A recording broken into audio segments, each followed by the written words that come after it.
안녕하세요. 한국어로 이야기 나누는 한국어 팟캐스트 속닥복닥입니다. 그리고 저는 여러분들의 한국어 선생님 리나예요. 다시 만나서 정말 반가워요. 우리 저번 주에는 조금 슬픈 이야기 했었죠. 장례식 이야기 했습니다.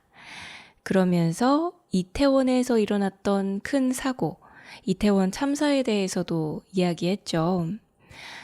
이런 참사 같은 사고 뉴스 이런 거 볼 때마다 저는 저의 소중한 사람들 그리고 여러분들이 생각이 납니다. 물론 이런 사고는 우리가 피하려고 해도 일어나게 되면 어쩔 수 없이 일어납니다. 이런 사고들 우리가 생각하지 못했는데 갑자기 일어나는 슬픈 사고들 이런 거를 재난이라고 부릅니다. 재난에는 여러 가지 있겠죠. 지진도 있을 수 있고, 불이 나는 화재 같은 것도 있을 수 있고, 다양하게 있습니다. 이런 재난이 일어났을 때, 우리가 할 수 있는 게 그렇게 많지는 않겠지만, 그래도 어떻게 하면 좋을지 이 방법을 미리 알고 있으면 그 피해를 좀 줄일 수가 있을 거예요. 피해를 최대한 줄일 수 있습니다. 이거를 피해를 최소화한다고 말합니다. 우리가 방법을 알면 피해를 최소화시킬 수 있잖아요. 그래서 그 방법을 오늘 한번 이야기해 보려고 합니다. 뭔가 이렇게 위험이 닥쳤을 때 그때 우리가 할 수 있는 방법 이런 거를 대비법이라고 합니다. 대비 방법, 대비법 이런 식으로 말해요. 그래서 오늘 이번 에피소드에서는 뭔가 재난이 일어났을 때 우리가 할 수 있는 대비법에 대해서 이야기를 해볼 거예요. 물론 끔찍한 상황에 대해서는 상상도 하기 싫지만 이런 거 미리 알아놓으면 도움이 될지도 모르잖아요. 그래서 여러분들도 오늘 집중해서 이야기 들어보면 좋겠습니다. 그리고 이런 일이 일어났을 때 여러분들이 다들 정말 안전하게 그 상황에서 빠져나올 수 있으면 좋겠어요. 자, 그러면 오늘 에피소드 바로 시작해 보도록 하겠습니다.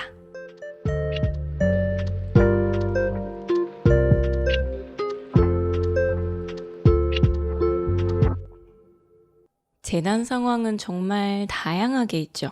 근데 그 재난 상황에 대해서 다 이야기할 수는 없으니까 오늘은 몇 가지만 이야기해 볼게요. 이태원 참사 사고에서 일어났던 그 압사 사고, 그리고 화재, 그 다음에 전쟁 상황에 대해서 이야기를 한번 해볼게요. 먼저 압사 사고에 대해서 이야기를 시작해 볼까요? 압사라는 건 한자로 압력이 세게 가해져서 죽게 되는, 사망하게 되는 걸 말합니다. 진짜 너무 끔찍한 사고죠. 근데 사람이 많이 몰리는 곳에서는 꽤나 있을 법한 사고이기는 합니다. 콘서트장이나 행사장 같이 사람들이 잔뜩 몰려오는 곳에선 이런 사고가 충분히 날 수 있어요. 특히나 콘서트장 같은 데 상상해 보면 여러 사람들이 한 연예인을 보러 오는 거잖아요. 근데 그 연예인이 저기 나타났다. 이런 말을 누가 했다고 상상을 해봅시다.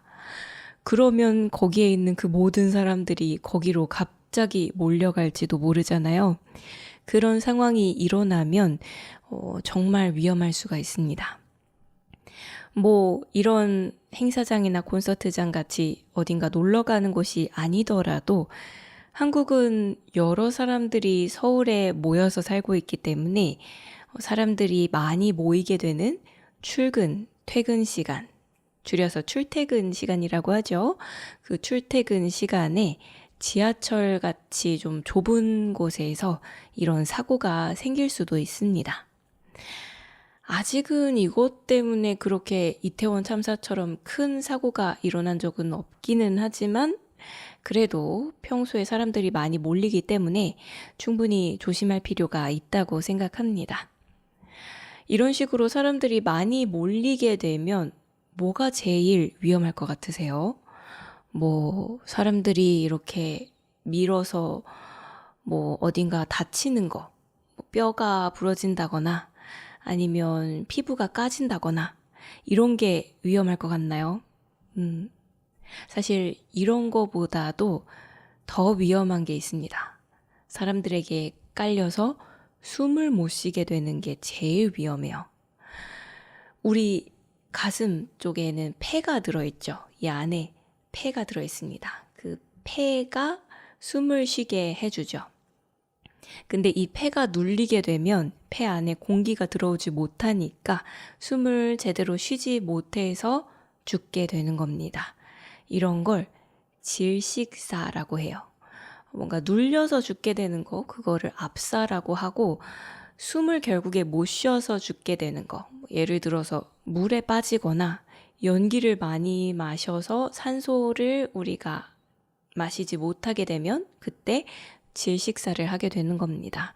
이렇게 폐가 눌리게 되면 숨을 못 쉬어서 질식사를 할 수가 있어요. 그게 정말 위험한 겁니다. 그래서 이런 상황이 생겼을 때는 폐가 눌리지 않게끔 해줘야 해요. 그러려면 이 가슴 앞쪽에 폐가 눌리지 않고 폐가 숨을 쉴 수 있게끔 공간을 만들어줘야 해요. 그리고 이 공간을 만들어서 지켜줘야 해요. 보호해줘야 해요. 이거를 확보한다고 합니다. 공간을 잘 확보해줘야 합니다. 자, 그러면 어떻게 하면 좋을까요? 양팔을 이렇게 앞으로 뻗어서 한쪽 팔을 접어서 이 손으로 팔 안쪽을 잡아줍니다. 반대쪽 팔 안쪽을 잡아줘요. 그 다음에 남아있는 손 있죠? 뻗고 있는 손. 이 손으로 이 남아있는 팔꿈치, 반대쪽 팔꿈치, 여기를 꽉 잡아줍니다. 팟캐스트를 귀로만 듣고 있다면 무슨 말인가 약간 헷갈릴 수도 있겠는데요. 우리가 가슴 앞에 뭔가를 놓고 그거를 끌어안는다고 상상해 보세요. 실제로는 뭐가 없으니까 팔 안쪽에 공간이 생기겠죠. 이런 식으로 공간을 만들어주면 됩니다. 그리고 이거를 풀지 않아야 해요. 뭔가 팔짱을 낀 다음에 그 팔짱을 이렇게 가슴 앞쪽으로 들어주는 느낌이라고 생각하시면 되겠죠. 이렇게 한 다음에 꽉 잡고 있는 겁니다. 그러면 뒤에서 사람들이 밀어서 내가 깔리게 되더라도 이 앞에, 폐 앞에, 가슴 앞에 공간이 생기기 때문에 숨을 여전히 쉴 수 있게 됩니다. 그래서 이런 상황이 생겼을 때, 갑자기 사람들이 몰리는 상황이 생겼을 때 이렇게 내 가슴 앞에 공간을 만들어주는 게 정말 중요합니다. 그러고 나서 넘어지지 않는 게 진짜 중요해요. 넘어지게 되면 우선 내가 깔릴 수가 있고 그 다음에 뒤에 오던 사람들이 넘어져서 그 사람들도 같이 깔릴 수가 있어요. 그래서 넘어지지 않게 발을 너무 좁지 않게 서 있는 게 좋습니다. 살짝 최대한 물론 좁아서 잘 안 되겠지만 살짝 발을 벌려서 놓고 그 다음에 무릎도 살짝 굽히고 그래서 절대로 넘어지지 않게끔 그렇게 자세를 꽉 잡고 있는 게 중요합니다. 근데 이렇게 해도 넘어질지도 모르잖아요. 그렇게 됐을 때는 넘어졌을 때 최대한 빨리 일어나는 게 좋습니다. 일단은 넘어졌을 때 이렇게 철푸덕 그냥 몸을 쫙 펴고 있으면 안 돼요. 몸을 최대한 웅크려서 공처럼 몸을 만들어야 합니다. 그래야 내 가슴 앞쪽에도 공간이 생기겠죠.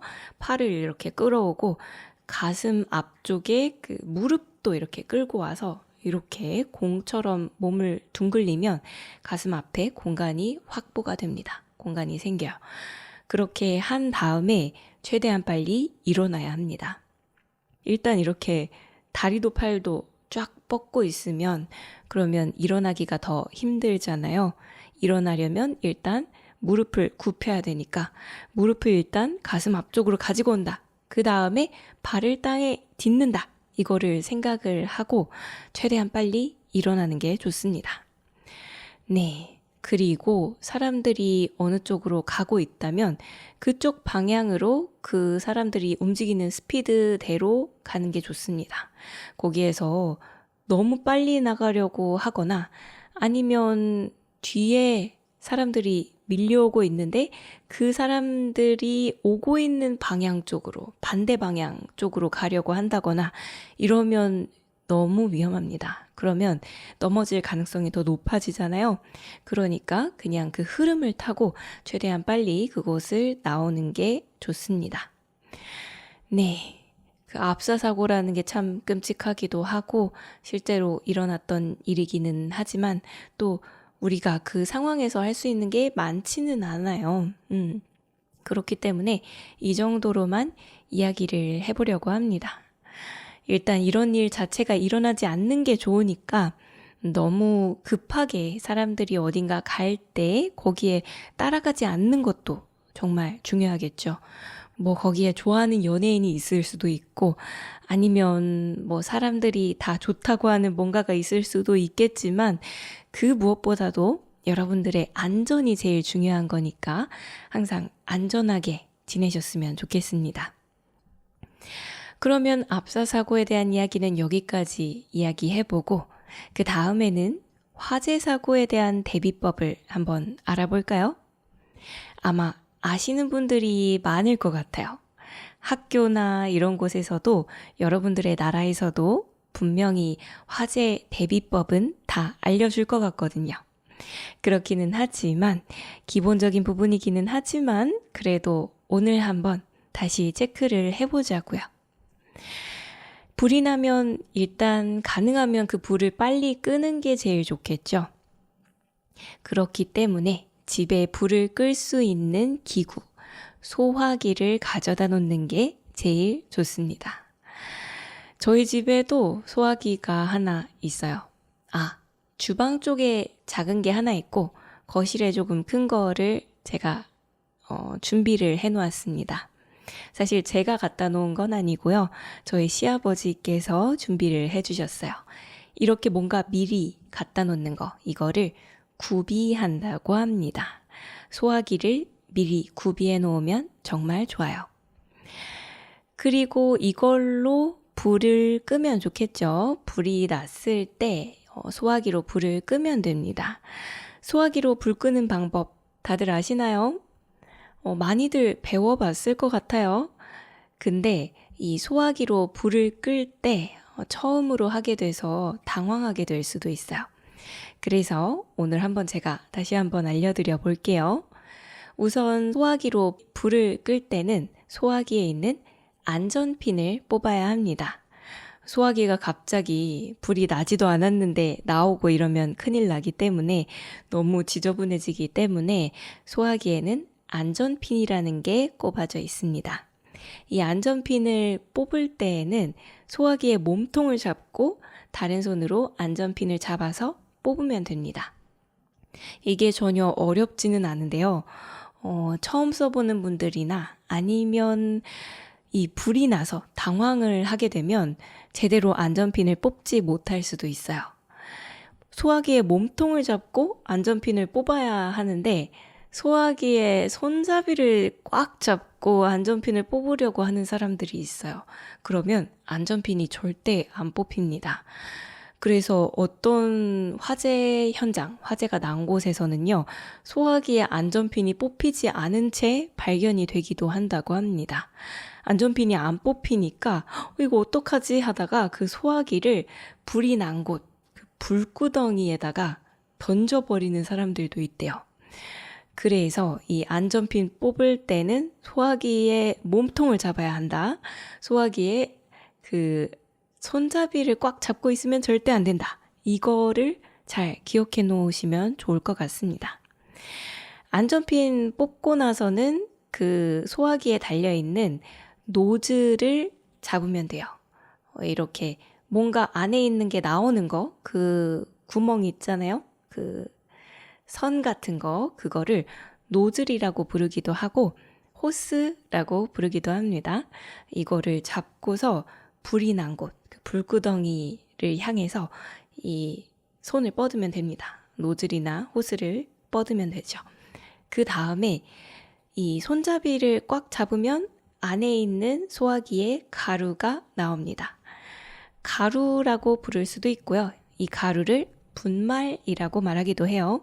소화기에 있는 분말이 쫙 나오게 됩니다. 그렇게 되면 빗자루로 먼지를 쓸 때처럼 이 불을 쓸어낸다는 느낌으로 소화기에 분말을 뿌리면 됩니다.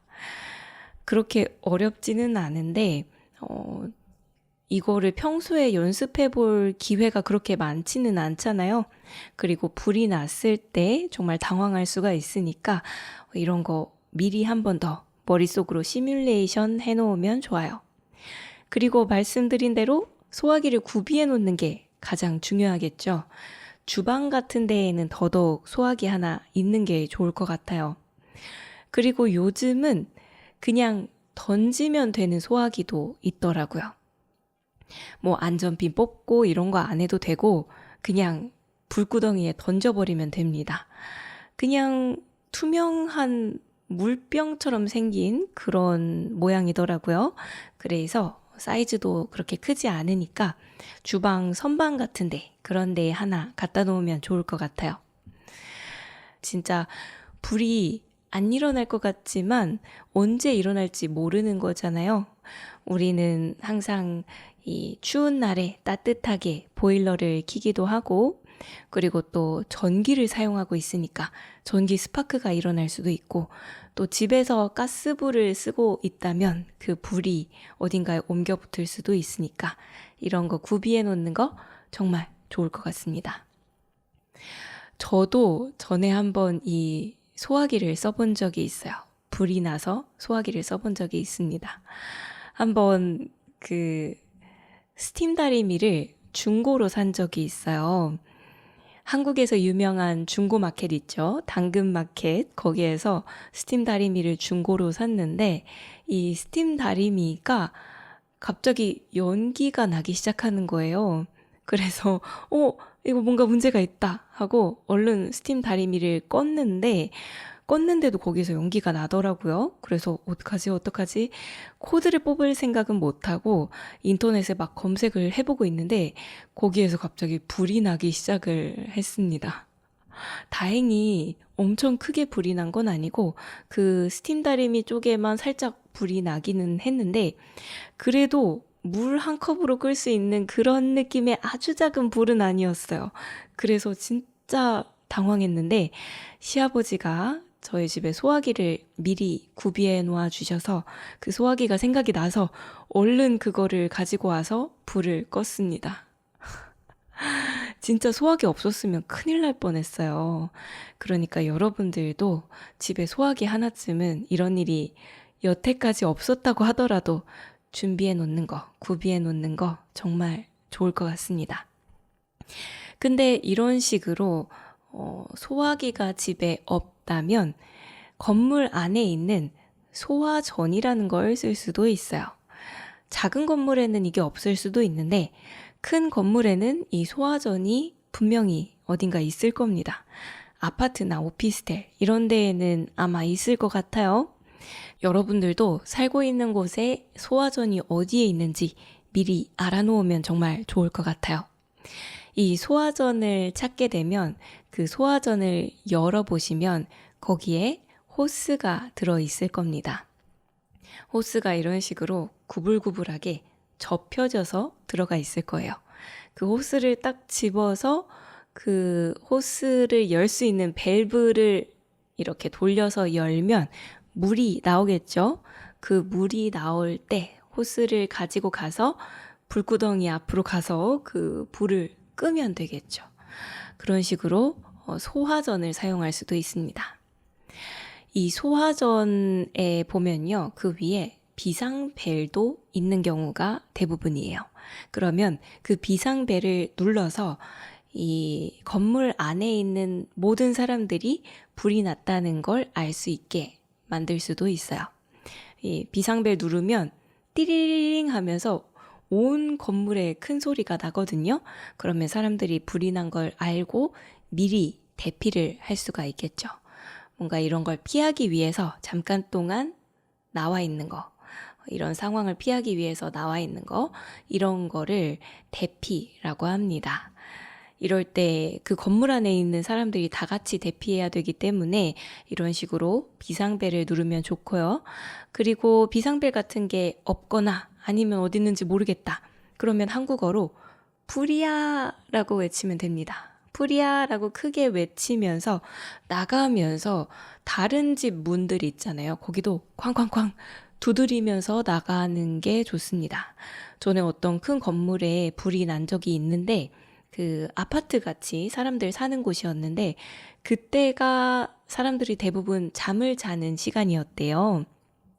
근데 불이 난 곳에서 도망치던 부부가 이 모든 문들을 두드리면서 도망을 쳐서 거기에 있는 사람들이 다 대피를 할 수 있었다고 합니다. 그래서 이런 식으로 불이 났을 때는 이 건물 전체에 사람들에게 불이 났다는 걸 알리는 게 정말 중요합니다. 그리고 한국에서는 불이 났을 때 119에 신고하면 됩니다. 미국 같은 곳은 911, 911이죠. 한국은 119입니다.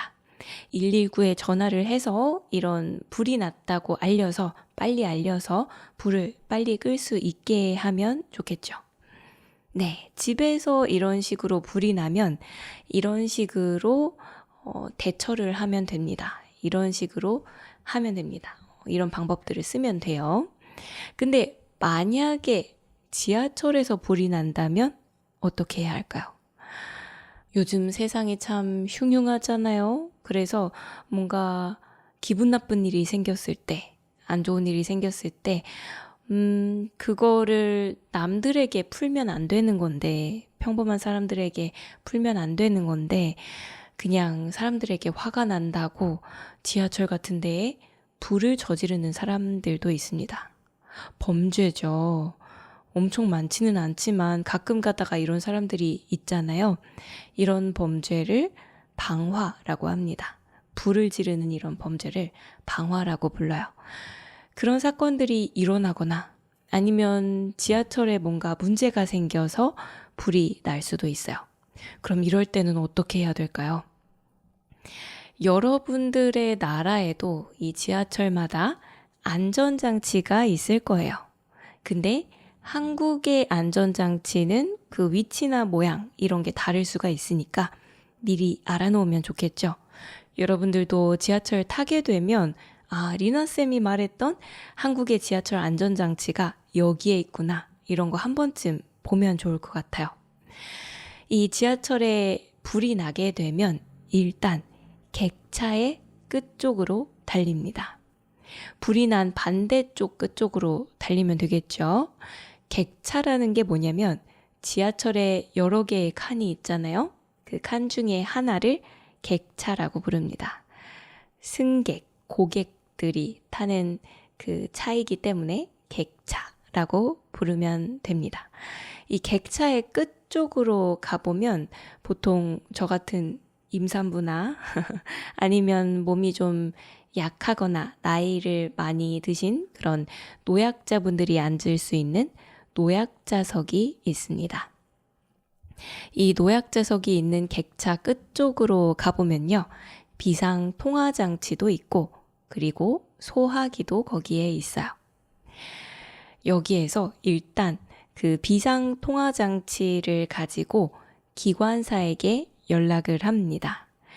비상통화장치는 말 그대로 급하게 비상 상황일 때 그럴 때 쓸 수 있는 통화장치예요.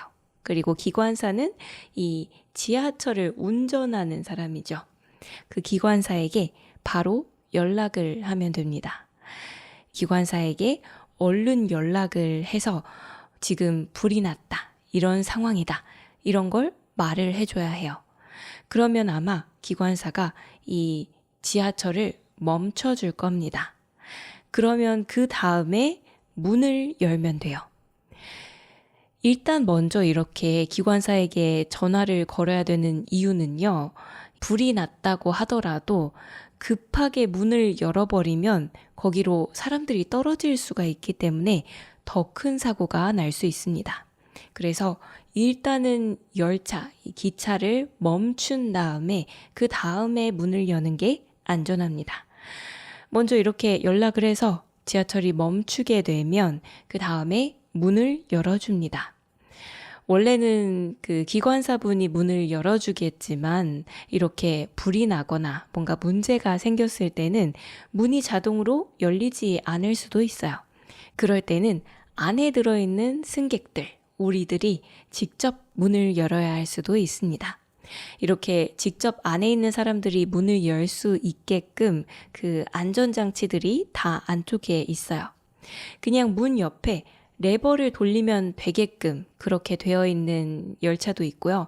좀 옛날 모델이라서 옆에 레버가 있는 게 아니라 우리가 앉는 그 좌석 있잖아요. 그 좌석 밑에 쪽에 있을 수도 있습니다. 문 옆에 있는 지하철 좌석 밑에 쪽에 코크를 돌리라고 되어 있을 거예요. 빨간 색깔로 코크 돌리는 게 있어요. 그 코크 그림이 그려져 있는 그 덮개를 이렇게 열고 나면 거기 안에 코크가 들어 있습니다. 그 코크를 이렇게 돌려서 지하철 문을 열면 됩니다. 그렇게 열고 나서 거기로 나가서 탈출을 하면 돼요. 역에 들어와 있을 수도 있겠지만 역이 아닌 그냥 가는 터널 안에서 나오게 될 수도 있죠. 그러면 터널을 따라서 쭉 가면 됩니다. 그리고 지하철역 쪽에서 만약에 이 지하철이 멈추게 되면 거기에 스크린 도어가 있잖아요. 한국은 지하철역에 다 스크린 도어가 설치가 되어 있거든요. 그렇기 때문에 이 스크린 도어도 열고 나와야 합니다. 이거를 어떻게 여는지 몰라서 사고가 또 날 수도 있는데요. 사실 이 스크린 도어는 굉장히 열기가 쉽습니다. 원래 지하철역에서 이 스크린 도어 열리는 곳 있잖아요. 이렇게 양옆으로 열리는 곳. 거기는 그냥 잡고서 옆으로 이렇게 손으로 열면 열려요. 그것도 간단하고, 그리고 그 문 쪽이 아니라 벽으로 된 쪽 있잖아요. 거기도 보면 가운데에 빨간 색깔 바 같은 게 있어요. 그 바를 잡고 눌러서 열면 쉽게 열립니다. 그렇기 때문에 이 스크린 도어가 앞에 있다고 해도 당황하지 말고 그걸 그냥 밀고 열고 나오시면 됩니다. 이런 것들은 되게 간단하고 그것도 다 빨간색으로 돼 있어서 그걸 보고 할 수 있겠지만 그래도 이런 급한 상황에는 그런 글들도 안 보일 수도 있어요. 그리고 다 한국어로 써 있기 때문에 영어로 안 써 있는 곳도 있기 때문에 순간적으로 이게 잘 안 읽힐 수도 있고, 그래서 지나가면서 여러분들 미리미리 한국어로 그렇게 써 있는 거 다 읽어보시고, 아, 안전장치가 여기에 있구나, 이런 것도 확인해 보시면 정말 좋을 것 같아요. 자, 그 다음으로는 마지막으로 전쟁 상황에 대해서 이야기를 해보려고 합니다. 한국은 지금 잠깐 전쟁을 쉬고 있는 상태잖아요. 이거를 휴전 상태라고 합니다. 그렇기 때문에 사실은 항상 전쟁의 위험이 있다고 볼 수 있어요. 근데 그렇다고 해서 너무 걱정하고 너무 불안해하지는 않아도 괜찮아요. 이 전쟁이 그렇게 쉽게 일어나는 건 아니거든요. 북한도 한국도 전쟁이 나면 잃을 게 많습니다. 지금 전쟁이 났을 때 서로에게 좋은 상황이 아니에요. 북한도 지금 살기 어렵다고 하잖아요. 그런 상황에서 전쟁이 났을 때 이 북한도 더 어려워질 수가 있기 때문에 전쟁은 그렇게 쉽게 나는 건 아닙니다. 그렇지만 어쨌든 상황이 이렇기 때문에 뭐든 간에 준비해놔서 대비해놔서 나쁠 거는 없겠죠. 그래서 너무 겁을 먹을 필요는 없지만 우리가 어떤 식으로 대비하면 좋을까 미리 한번 이야기를 해보자고요. 먼저 북한이 공격할 수도 있겠다고 예상이 되면 경계경보라는 게 울릴 수 있습니다. 이 경계경보라는 게 뭐냐면요. 잉 하고 울리는 사이렌이에요. 전에 한번 이 경계 경보가 한국에서 갑자기 새벽에 울린 적이 있어요. 그때 사이렌 소리가 엄청 커서 깬 게 아니라 제가 자다가 좀 잠을 설쳐서 새벽에 일어났던 적이 있거든요. 그때 은은하게 밖에서 사이렌 소리가 나기 시작하는 거예요. 그래서 "헉, 뭐지?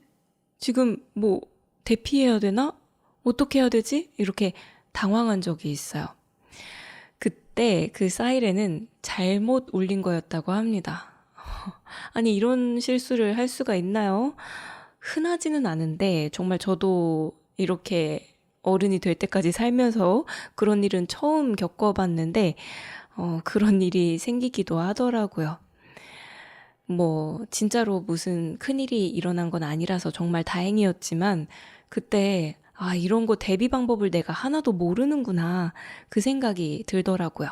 그래서 이런 상황이 어떤 식으로 준비하면 좋을지 미리 좀 알아본 적이 있습니다.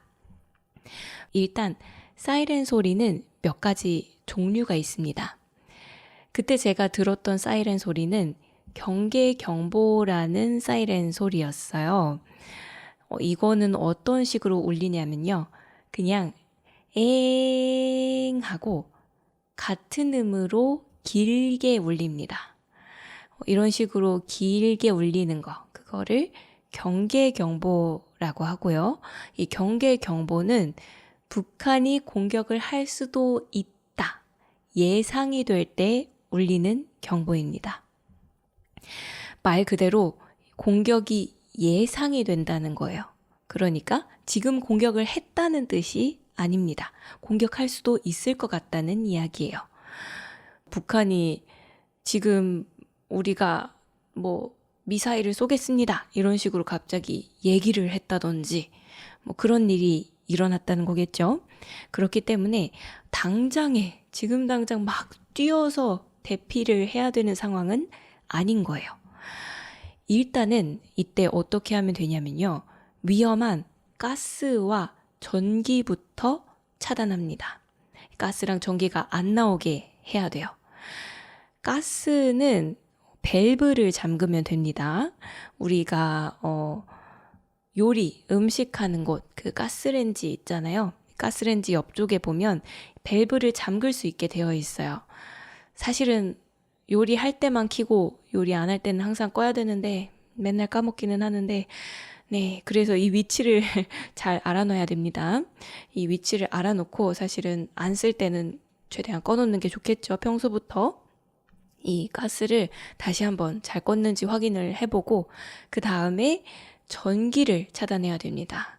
이 전기가 나오는 걸 막을 수 있는, 차단할 수 있는 안전장치가 집마다 있습니다. 집에 다 있어요.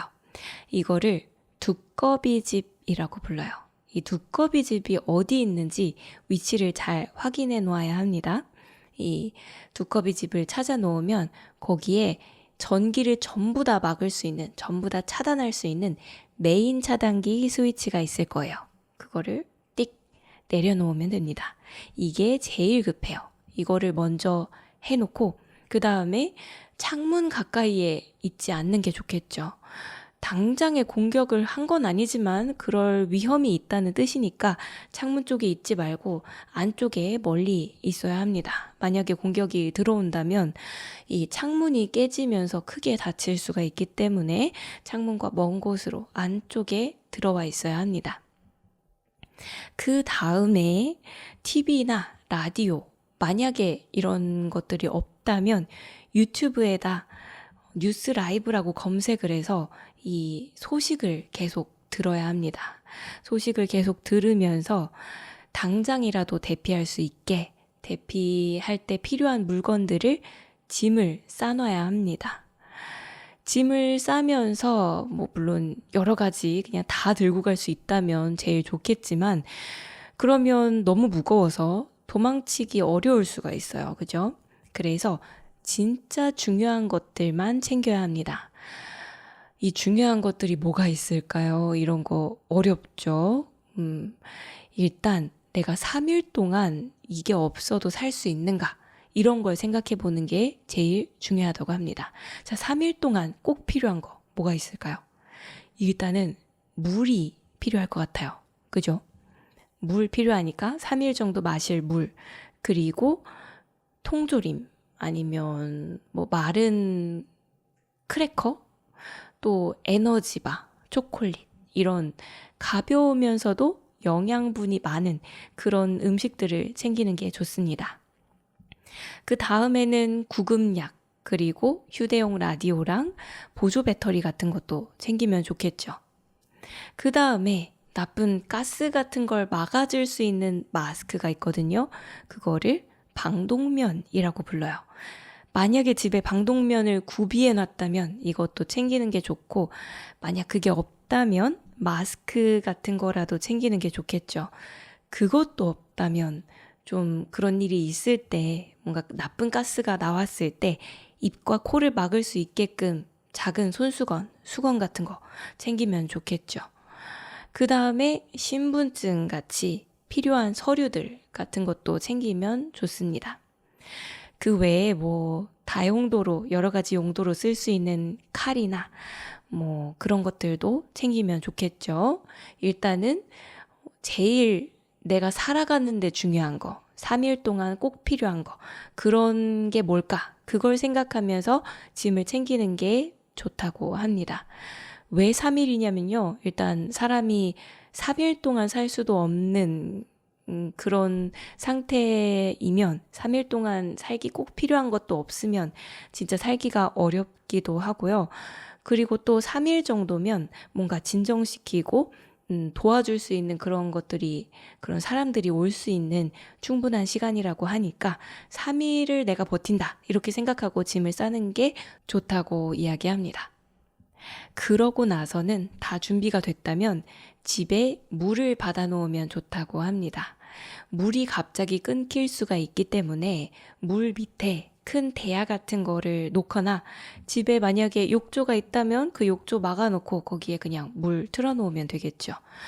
물이 막힐 수가 있기 때문에 물은 최대한 확보해 놓는 거, 구비해 놓는 게 좋습니다. 그 다음에는 가족들과 미리 연락을 해두면 좋은데요. 뭐 지금 상황이 어떻다, 만약에 무슨 일이 있으면 어디에서 만나자, 뭐 이런 이야기들을 할 수가 있겠죠. 이럴 때 전화를 하면, 전화를 갑자기 너무 많은 사람들이 해서 이 연락망이 뭔가 터질 수가 있다고 합니다.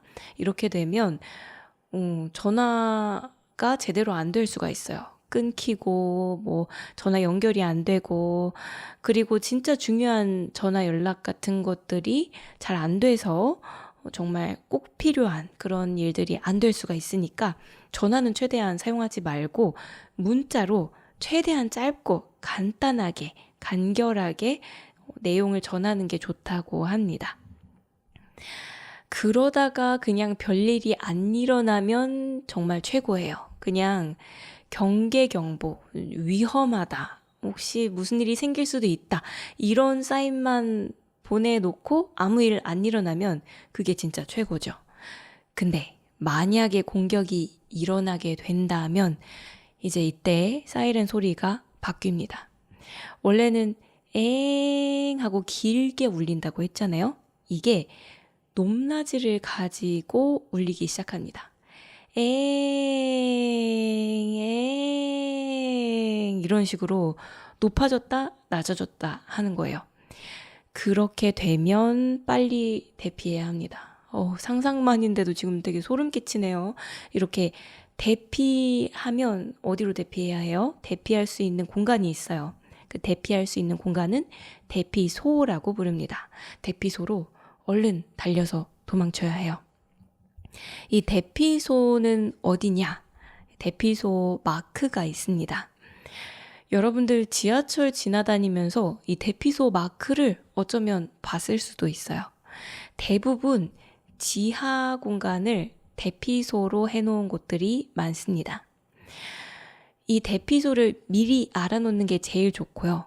만약에 이 대피소를 미리 알아놓지 못했다면 얼른 검색을 해서 가까운 대피소를 알아보는 게 좋습니다. 근데 이렇게 전쟁이 난다고 하면 인터넷이 갑자기 안 될 수가 있어요. 이렇게 인터넷 같은 거나 뭐 기계 같은 게 안 될 때 이걸 먹통이 됐다고 합니다. 갑자기 사람들이 같은 인터넷 사이트에 들어오니까 이 인터넷 사이트가 먹통이 돼버릴 수가 있어요. 그러면 어떻게 해야 할까요?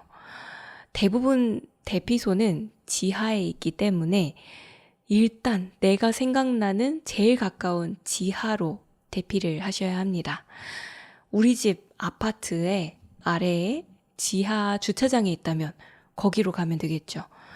만약에 지하 주차장이 없는 그런 건물이라면 뭐 근처에 있는 지하 주차장에 갈 수도 있고 제일 가까운 지하철역으로 갈 수도 있습니다.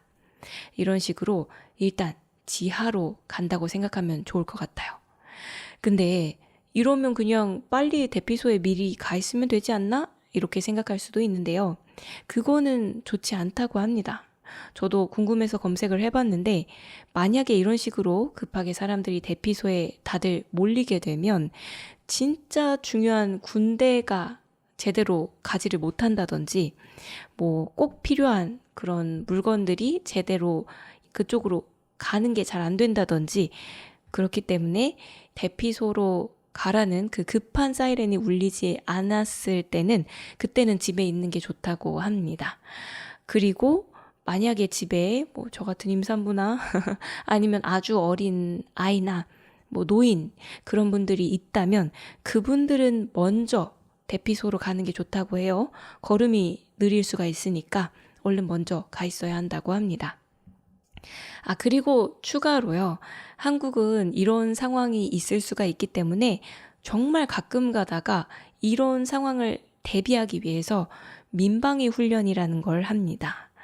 전쟁 대비 훈련인 건데 그냥 진짜 전쟁이 난 것처럼 갑자기 사이렌이 울리고 그때 건물 밖에 있는 사람들은 얼른 대피소로 대피를 해야 해요.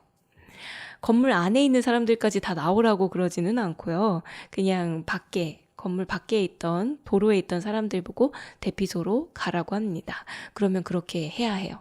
거기에 군인들이 나와서 그렇게 대피소로 가라고 할 수도 있고 그럴 때는 그거를 그대로 따라야 합니다. 근데 이거는 진짜 전쟁이 난 거는 아니고 연습이니까 너무 걱정할 필요는 당연히 없죠. 뭐 미리 문자 같은 걸로 알려주기도 하고요. 지하철 같은 데에 안내 포스터 같은 게 미리 붙어 있기도 합니다. 근데 한국에 여행을 오거나 이러면은 모를 수도 있어요. 근데 그럴 때 갑자기 막 대피하라고 하고 거기 갔더니 사람들이 그때 날씨가 너무 더워서 더워 이러고 있었대요. 근데 어떤 그 영어를 하는 외국인 분이 그 얘기를 듣고 The war? 이렇게 생각하고 패닉을 한 적이 있었다고 합니다. 이게 그냥 유머인지 아니면 진짜로 있었던 일인지는 잘 모르겠지만 그런 이야기가 있다고 하더라고요. 그러니까 혹시라도 여러분들도 만약에 민방위 훈련을 하게 된다면 너무 걱정하지 말고 사람들이 평온해 보이는 거 보니까 편안해 보이는 거 보니까 이거 훈련이구나 이렇게 생각을 하시고 안심을 하시면 될 것 같습니다.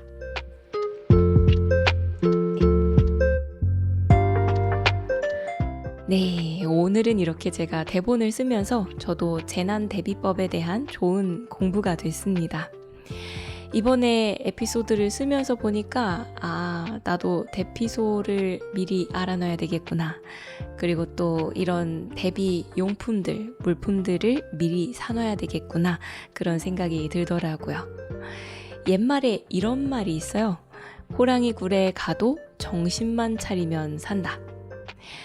그 호랑이라는 건 사람을 잡아먹잖아요. 근데 그런 굴에 들어가더라도 호랑이가 사는 굴에 들어가더라도 정신만 바짝 차리면 살 수 있다는 이야기죠.